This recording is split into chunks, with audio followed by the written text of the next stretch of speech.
Alors ça c'est une Heriba Puck de 1974 que j'ai acheté il y a 2 ans. Je suis passionnée de caravanes anciennes et j'aime bien les restaurer un petit peu.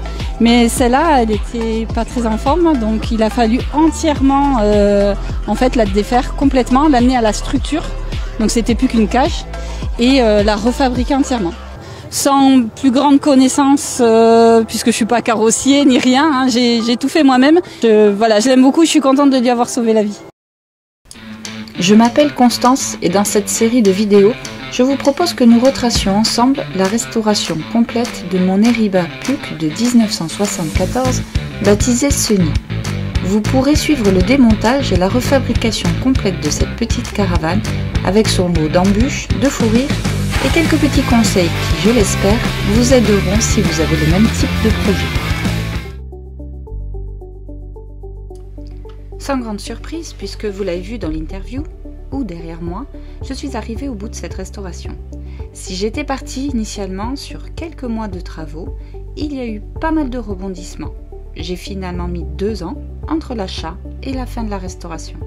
Alors ce ne sont bien sûr pas 2 ans à temps complet, il y a eu quelques pauses pour le rafraîchissement d'une autre caravane, des hivers un peu longs et aussi des arrêts pour blessures. Dans ce premier épisode, voyons déjà la recherche de cette caravane, l'achat de Sunny, comment elle était avant la restauration, ce qui n'allait pas dès son arrivée et le début des travaux. Par contre, je suis débutante en vidéo, alors soyez indulgents avec moi, hein. Merci. Je me mets donc à la recherche d'une petite caravane que je pourrais éventuellement louer par la suite. Mes parents ayant une Heriba Triton, je me focalise vite sur la plus petite de la marque, la Puck. Elle a tout ce qu'il faut. Une dinette qui se transforme en lit pour 2, une petite cuisine et des rangements. Mais surtout, elle sera facile à loger vu sa petite taille et donc aussi rapide à rafraîchir si besoin. Je parcours les sites d'annonces depuis quelques semaines. Habituée aux caravanes anciennes, je préfère en acheter une des années 70 maximum. Je suis allée voir des Puck en très mauvais état et très cher. Et puis un jour, je tombe sur l'annonce de Sunny. Je contacte de suite le propriétaire et fais 2 heures de route pour aller la voir. J'arrive devant cette petite caravane les yeux pleins d'étoiles et ne vois pas ses défauts. Je l'achète et rentre toute fière avec Sunny.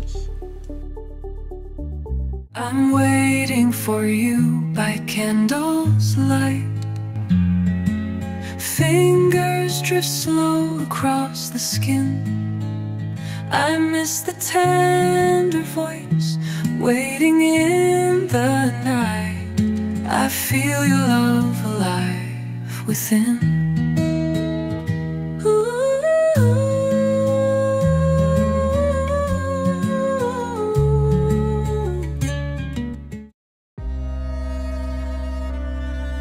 Les premiers défauts visibles sont sur les meubles, avec le revêtement plastique qui se décolle un petit peu partout.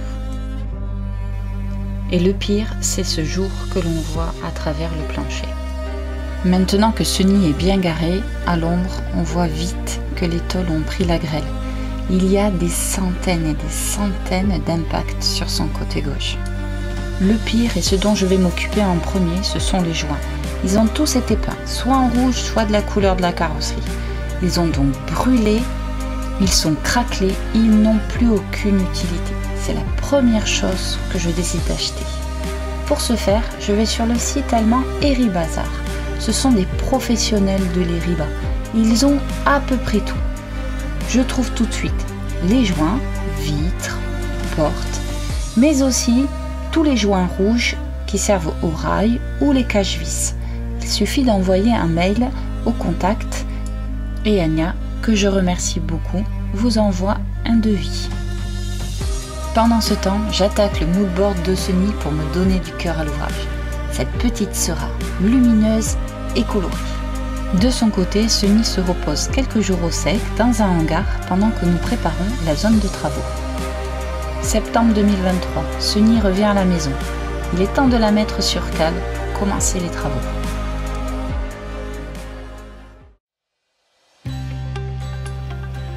Il est temps de passer au démontage intérieur.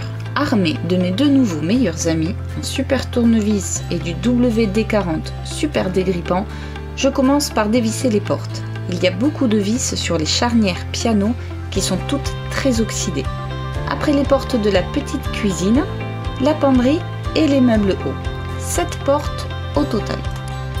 Alors ça c'est là, celle du haut, du dessus c'est la prise du radiateur qui fonctionnait au 220, donc il y a 3 branchements dans ce bout. Là j'ai enlevé la prise du radiateur, la blanche au-dessus va à la prise et la prise part sous la caravane. Autant le dire de suite, l'électricité et moi, on n'est pas copines du tout, du tout. Vous le verrez dans cette restauration. Clairement, c'est pas mon truc, j'y connais rien, j'aime pas.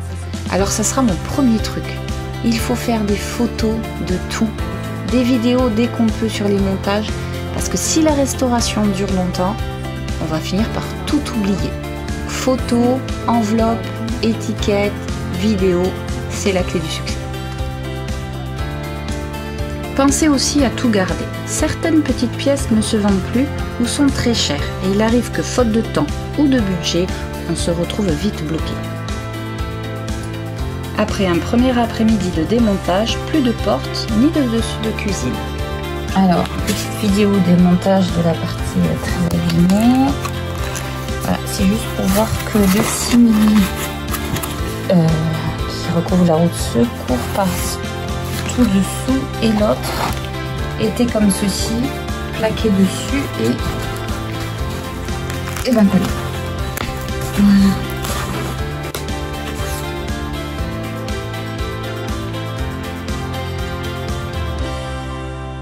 La grande majorité des meubles est maintenant sortie et stockée à l'abri. On peut voir sur la photo l'isolant du toit qui tombe en poussière sur le sol. Autre photo pense bête. Le meuble de la cuisine tient par le haut grâce à une vis qui traverse le toit. Le ciel de toit est décousu, il gondole, il ne tient quasiment plus et dessous on voit l'isolant en morceaux. C'est pas demain qu'on va cuisiner dans la PUC, hein, vu ce qu'il y a dessus. Et pour bien finir une journée de travaux, un joint de porte bien craquelé. Bon, il a fallu que je demande un coup de main à mon mari parce que ma visseuse a rendu là. Bon ben là forcément ça coince. Je passe au démontage de la cuisine qui passe pas par la porte. Donc j'ai enlevé toutes les vis mais tout tient encore. Donc il y a la face avant et la partie arrière avec les 2 étagères. En fait c'est collé. Donc là la partie là était décollée déjà. Donc là je suis en train de procéder à l'arrachage, décollage de la partie arrière. Voilà. Donc peut-être d'abord trouver une autre solution pour le montage.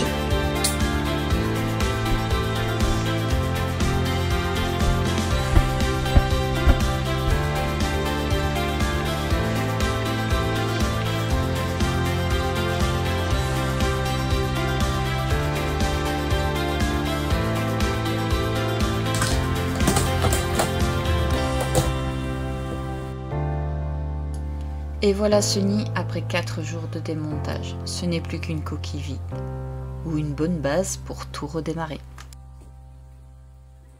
Voici ce qui vous attend dans le prochain épisode.